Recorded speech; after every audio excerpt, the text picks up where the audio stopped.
네, 어제는 신규 실업수당 청구 건수가 시장을 많이 진정시켰습니다. 사실 오랫동안 시장을 많이 봐왔지만 신규 실업수당 청구 건수 자체가 이렇게 시장에 안정감을 줄 수 있을지 상당히 의아했는데 어찌됐든 지금 시장 한번 정리를 해보고요. 먼저 말씀드리면 지금 마이크 상태가 좀 많이 안 좋은 것 같습니다. 제가 예전부터 좀 달라진 부분을 인지를 했었는데 어디서부터 손을 봐야 될지 몰라서 밀어놓고 있다가 아직 예전 그대로인 상태이기 때문에 조금 듣기 불편하실 수 있지만 조만간 빠른 시일 내로 좀 마이크 상태를 좀 복원하도록 하겠습니다. 지금 8월 3일자가 가장 최근 신규 실업수당 청구 건수인데요. 23만 3천 건으로 기록이 됐습니다. 이 차트 보시면 파란색이죠. 어느 정도 변동성을 보이면서 지금 장기 추세가 꾸준히 증가하고 있다는 게 핵심인데 일단 어제 시장은 여기서 이만큼의 변동성을 갖고 많이 안도했다라고 정리를 해야겠죠. 왜냐 컨센이 24,000이었는데 이를 하회했기 때문입니다. 근데 웃긴 건 지난주 수치는 소폭이나마 상향 수정이 되었거든요. 이런 부분은 차치하더라도 어찌됐든 이런 변동성 구간을 이렇게 시장이 안도할 정도로 참 지금 센티 자체가 불안하구나 저는 그렇게 느꼈고요. 중요한 부분은 이거 추이로 봤을 때는 팬데믹 이전 수준을 회복하는 그런 구간에 근접했다 이렇게 봐야 됩니다. 더불어서 4주 이동평균 이 빨간색 차트인데요. 지난주보다 2,500건이 늘어나서 24만 750건을 기록했습니다. 뚜렷하게 증가 추세가 나타나고 있는 것이죠. 이런 상황에서 전주 대비 신규 실업수당 청구 건수 자체가 소폭 둔화됐다고 긍정적으로 해석될 여지가 있을까 좀 의문이긴 하지만 좀 오버스러운 반응이지 않을까 좀 생각을 하고 있습니다. 일간에서는 허리케인 얘기를 많이 하는데 직접적으로 허리케인 영향을 받은 지역이 텍사스주죠. 그 텍사스주와 일부 몇 개 주를 제외해 놓고 즉 피해를 받지 않은 지역에서의 고용시장의 변화를 놓고 봤을 때도 약화 징후가 뚜렷하게 감지가 됐습니다. 한마디로 텍사스주를 제외하고 다른 주들의 신규 실업수당 청구 신청 건수 이제 계절 조정을 하지 않은 로데이터 그대로 살펴보면 작년 비해서 증가 추세를 뚜렷하게 보이고 있다 이거죠.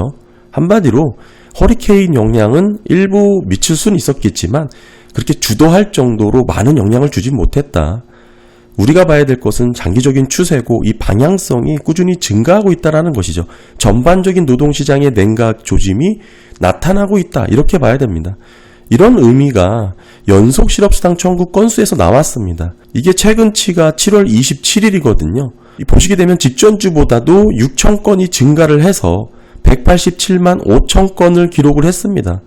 18년 4월 이후 최고치를 갈아치울 정도니까 2주 이상 실업수당을 청구한 건수가 이렇게 꾸준히 늘어나고 있다는 것은 사실 변동성을 갖고 있는 신규 실업수당 청구 건수가 직전주 대비 떨어졌다는 걸 보고 안도할 내용이 아니라는 것이죠.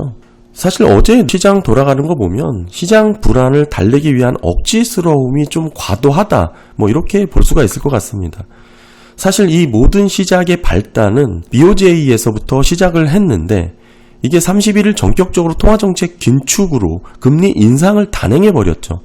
그리고 덧붙여서 8월 1일 ISM 제조업 PMI가 부진한 결과가 나왔습니다. 제가 예전부터 제조업 지수는 턴어라운드 되는 게 아니다라고 강조드렸고 이런 부분에서 올해 상반기 반짝 제조업 PMI가 반등하는 모습을 보였지만 일부 재고 보충 움직임에 그칠 것이니 다시 제조업 PMI는 저조하게 위축 영역으로 흘러갈 수밖에 없다라고 말씀을 드렸고 그런 부분에서 경제 불안감을 시장은 증폭하게 된 결과로 받아들였습니다. 생각하지 못했던 데이터이다 보니까 좀 크게 반영을 한 것 같고요. 여기에 이제 방점을 찍은 게 실업률이었죠.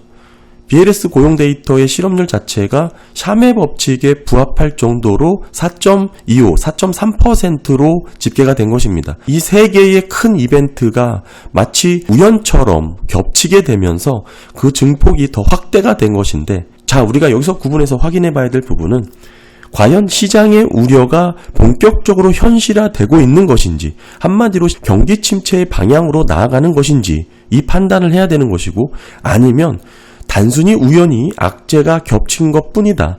지금의 하락은 좀 과도한 측면이 있다. 이렇게 해석을 하기도 하는 것이죠. 그런데 엔캐리 트레이딩이라는 측면에서 봤을 때 제가 예전부터 늘 강조를 드렸던 말씀이 있죠. 통화는 원인이 아니고 결과입니다. 우리가 엔화가 약세가 됐고 달러가 강세가 됐다, 이런 얘기는 원인이 아니고 결과다라고 제가 말씀을 꾸준히 드리죠. 이런 측면에서 엔캐리 트레이딩이 왜 일어났을지를 우리가 고민을 해봐야 됩니다. 기본적으로 일본의 낮은 금리를 이용해서 높은 수익을 올릴 수 있는 다른 나라 통화에 투자를 하는 전략인데, 이게 기본적으로 자본 조달 비용의 문제를 1차적으로 갖고 있기도 하지만 부차적인 문제일 수 있다는 것입니다.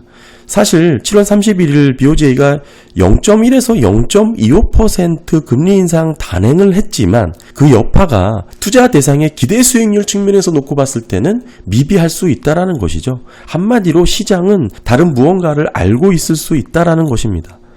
언제나 통화는 원인이 아니고 결과다, 저는 그렇게 보고 있고, 사실 진짜 문제는 불안감의 확대에 있습니다. 이 엔캐리 트레이딩의 규모를 정확히 알 수 없다라는 그 불안감이 시장에 만연해 있는 한 빠르게 회복이 어려울 수 있다는 것이죠. 그리고 단순히 엔캐리 트레이딩이 이제 통화 전략, 다른 나라의 이 통화 스프레드에 투자하는 전략을 넘어서서 다양한 파생 상품이라든지 금융 상품으로도 과감하게 레버리지를 써가면서 투자하는 부분이 커졌기 때문에 그 여파가 상당히 급진적으로 나타날 수 있다는 것을 감지를 해야 됩니다.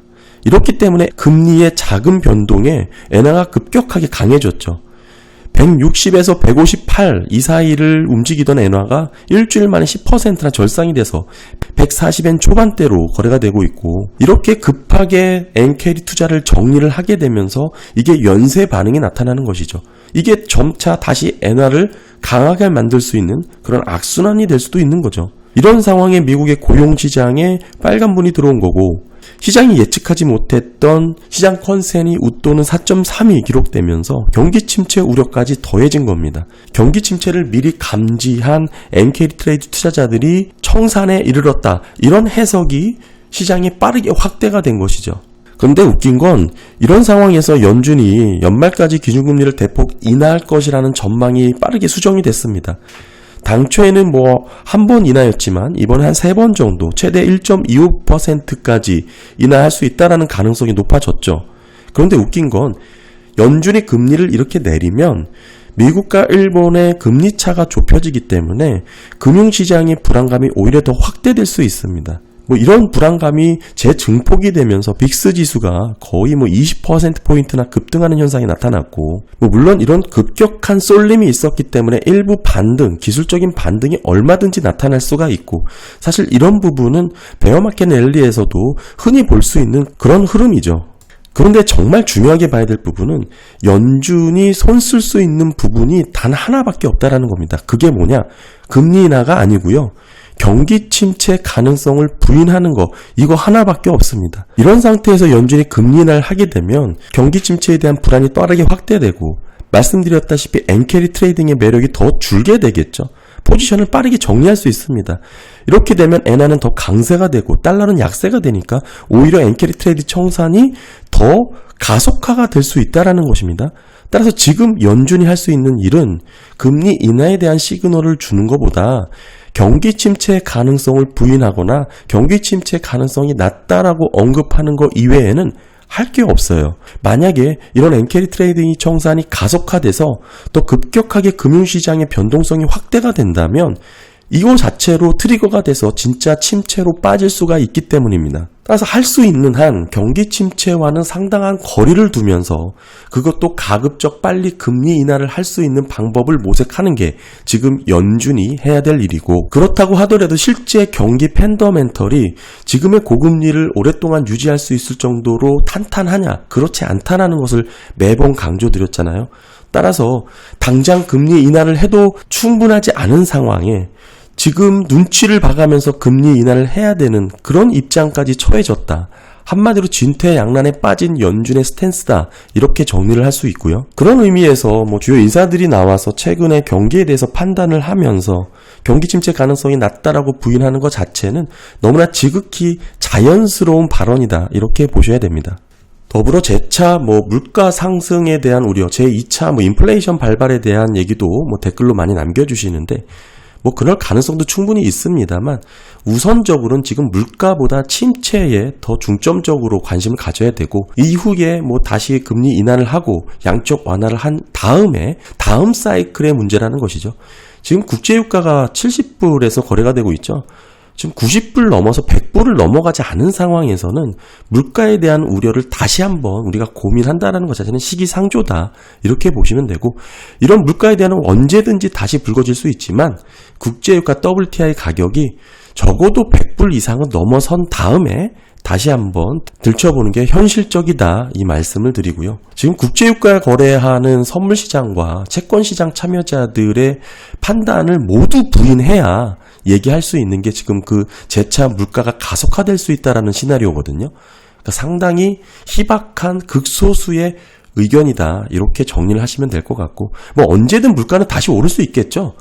그게 이제 언제냐라는 건 문제인데, 지금은 침체를 코앞에 두고 있는 상황이기 때문에 당장은 침체 걱정부터 하고, 그 이후에 뭐 금리 인하를 하던 양적 완화를 하던 다음 차순의 사이클이다, 이 점을 좀 염두하시면 좋을 것 같습니다. 네, 그리고 연준의 대차대조표 한번 업데이트 해보면 지급준비금입니다.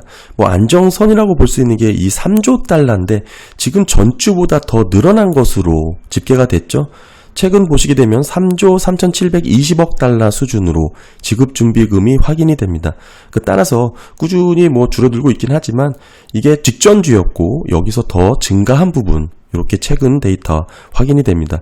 뭐 직전주까지는 그래도 제법 많이 떨어졌었네요. 3조 뭐 1,700억 달러까지 떨어졌다가 이번에 좀 제법 크게 늘어나면서 3조 3,700억이니까 대략 3조 4천억까지 다시 올라섰잖아요. 이런 유동성은 어느 정도 좀 여유가 있다, 이렇게 보시면 될 것 같고, 네, 그리고 영내포 잔고 보시더라도 지금 뭐 계속 감소를 하고 있지만 그럼에도 뭐 아직 3천억 달러 수준은 있습니다.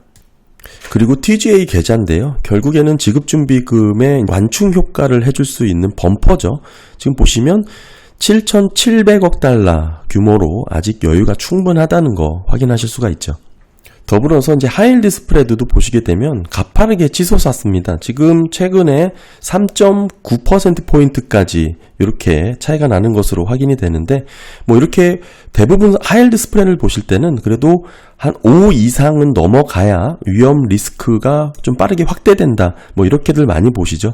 지금 그거에 비해서는 아직 좀 낮은 레벨이지만 가파르게 오른 이런 모습을 좀 보여주고 있고요. 결국 핵심은 연준이 목표로 하는 연착륙을 위해서는 시장에 만연해 있는 경기 침체 가능성을 상당히 낮추는 노력이 많이 필요해 보인다, 이런 상황이라고 해석할 수 있습니다. 그러니까 결국에는 매번 반복됐던 그런 사이클, 이번에도 어김없이 나오고 있는 그런 내용이죠. 연준이 금리를 인하하면서 경기 침체 때문에 금리 인하한다라고 한 적이 한 번도 없었죠. 따라서 연준은 금리 인하를 해야 되지만 금리 인하 자체가 오히려 큰 폭의 금융시장 불안을 확대해 줄 수 있다, 그런 상황으로 맞물려 있기 때문에 결국 통하는 원인보다 결과라는 입장, 이들이 왜 엔캐리 트레이드 청산을 했을까, 이런 부분에 있어서 좀 고민이 필요해 보인다. 뭔가 시장은 알고 있었다, 이렇게 볼 수 있다는 것이죠. 단순히 금리 인상을 해서 0에서 0.1%, 0.25%의 금리 인상을 해서 엔캐리 트레이드가 급격하게 나타났다, 그럴 수도 있겠지만, 예전에도 말씀드린 경기 침체는 우연히 사고처럼 생긴다라고 제가 누누이 말씀을 드렸죠. 비행기 사고가 터지듯이 하필 그때 그게 우연히 겹치면서 생기는 겁니다. 우연히 악재가 겹친 것뿐 그래서 아니할 수 있다가 아니라 원래 사고라는 것은 우연히 악재가 겹치면서 생긴다. 지금 이런 시그널을 연속해서 보여줬다라는 것은 주의해야 될 그런 시기 아닐까, 그렇게 보고 있습니다. 네, 감사합니다.